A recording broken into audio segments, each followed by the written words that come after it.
YSR Congress party కార్యకర్తలకు అండగా ఉంటారని జగన్మోహన్ రెడ్డి హామీ ఇచ్చారు. తెగువ అంటే ఎలా ఉంటుందనేది రాష్ట్రానికి చాటి చెప్పిన నా అక్క చెల్లెమ్మలకు, నా అన్నదమ్ములకు సెల్యూట్. సులువు కాదు. ప్రజల్లో వ్యతిరేకతను గొంతు పట్టుకొని నలపడం అంత సులభం కాదు. ఇచ్చిన మాటను, మేనిఫెస్టోలో చెప్పిన మాటలను నిలబెట్టుకోకపోతే నీ తోలు తీస్తాం అని చెప్పగలిగిన సత్తా వైఎస్ఆర్సీపీకి ప్రతి గ్రామం నుంచి ఆ కార్యకర్త లేస్తాడు అని చెప్పి చాటి చెప్పాం. మీ తెగువకు మరొక్కసారి సెల్యూట్ చేస్తూ అడుగులు కార్యక్రమాన్ని ముందుకు తీసుకొని పోతా ఉన్నాం. ఆశ్చర్యం కలిగించే విషయాలు. ఎందుకనంటే ఎక్కడ కూడా ఈ జరిగే ఈ ఎన్నికల్లో తెలుగుదేశం పార్టీకి ఎక్కడ కూడా బలం లేదు. ప్రజలు ఓట్లు వేసిన పరిస్థితుల మధ్య వైఎస్ఆర్ కాంగ్రెస్ పార్టీ జెండా మీద, వైఎస్ఆర్ కాంగ్రెస్ పార్టీ గుర్తు మీద గెలిచిన సభ్యులు ప్రతి చోట చూస్తే అసలు తెలుగుదేశం పార్టీ ఎందుకు పోటీ పెడతా ఉంది అని చెప్పి ఎవరికైనా కూడా ఇట్టే అర్థమవుతుంది. ఇక తిరుపతి రూరల్కి సంబంధించి చంద్రగిరి నియోజకవర్గంలో, అంటే చంద్రబాబు నాయుడు సొంత నియోజకవర్గం, చంద్రబాబు నాయుడు ఇల్లు ఎక్కడుందంటే ఇక్కడే, ఇదే చంద్రగిరి నియోజకవర్గంలోనే చంద్రబాబు నాయుడు ఇల్లు. ఆయన మొట్టమొదటిసారిగా చంద్రబాబు నాయుడు గెలిచిందే ఇక్కడే, మళ్ళీ ఓడిపోయింది కూడా ఇక్కడే. అక్కడ బీసీలు డామినెంట్గా ఉన్న ఆ ఏరియాలో బీసీలకు ఇచ్చి సామాజిక వర్గాన్ని పైకి తీసుకొని రావాలి అని చెప్పి ఎవరైనా చూస్తారు. కానీ అక్కడ బీసీలు ఎక్కువగా ఉన్నారు, వాళ్ళల్లో ఆర్థిక స్థితిగతులు సరిగ్గా ఉండవు. కాబట్టి ఈయనైతే ఆర్థికంగా సౌండ్గా ఉంటాడు, బీసీలను ఎప్పుడూ కూడా తొక్కి పెట్టచ్చు అని చెప్పి అక్కడికి పోయి అక్కడ పాగా వేసినాడు. నిజంగా ఏ తెలుగుదేశం కార్యకర్త కూడా ఇళ్ళకి వెళ్ళి వాళ్ళ గ్రామాలలో వాళ్ళు తిరుగుతూ వాళ్ళ గ్రామాలలో ఉన్న ప్రజల ఇళ్ళకు వెళ్ళి బాగున్నారా మీరు అని పలకరించే ధైర్యం చంద్రబాబు నాయుడు గారికి సంబంధించిన ఏ కార్యకర్తకు లేదు. కారణం, చంద్రబాబు నాయుడు గారికి సంబంధించిన ఏ కార్యకర్త అయినా కూడా ప్రజల్లోకి వెళ్ళి వాళ్ళ ఇళ్ళ దగ్గరికి వెళ్తే ప్రతి ఒక్కరికి కూడా వెన్నులో భయమే. చివరికైతే నా అక్క చెల్లెమ్మలందరూ పొద్దుటూరు నుంచి ఎదురు చూస్తూ ఉన్నారు, కడప నుంచి ఎదురు చూస్తూ ఉన్నారు.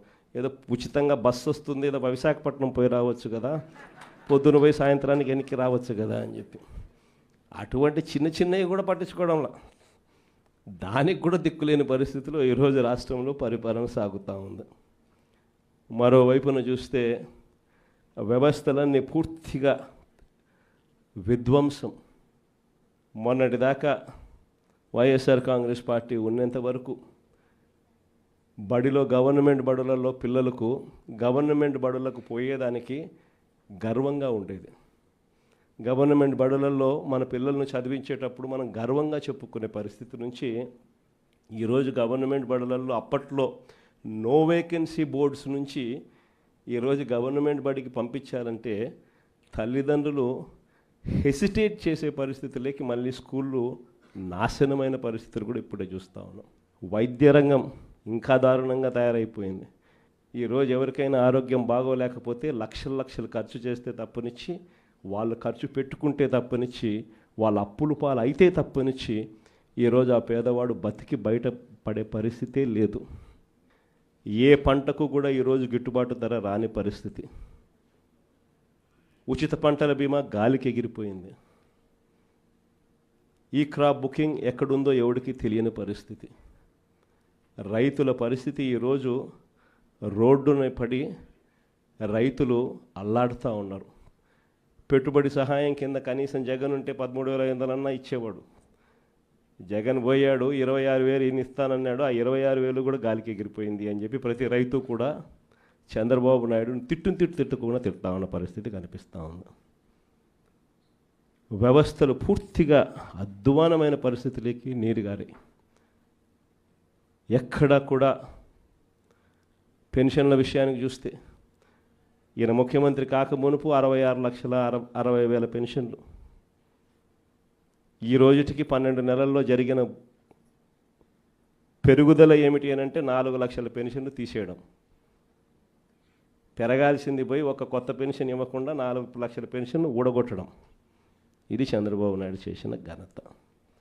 మరోవైపు కరప్షన్ చూస్తామా అంటే విడి కరప్షన్. ఏ గ్రామంలో చూసినా కూడా పక్కనే బెల్ట్ షాప్ కనిపిస్తుంది. గుడి పక్కన, బడి పక్కన, ఇంటి పక్కన బెల్ట్ షాపే కనిపిస్తుంది.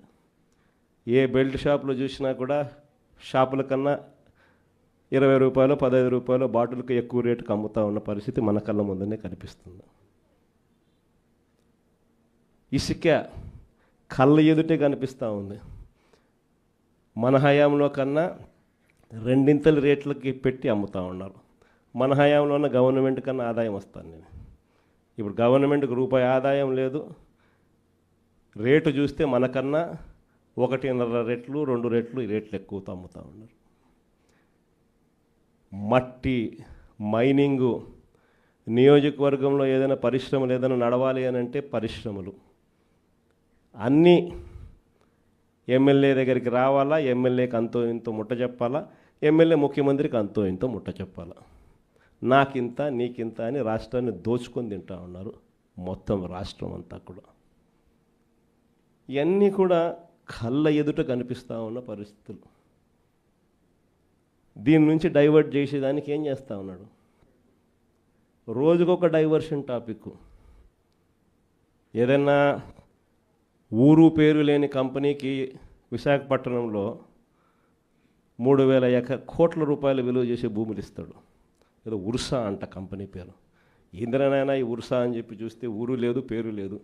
వారు కట్టే కరెంటు బిల్లు ఏంది అని అంటే కనుక వాళ్ళు కట్టే కరెంటు బిల్లు ఒక ఇంట్లో ఒక అపార్ట్మెంట్లో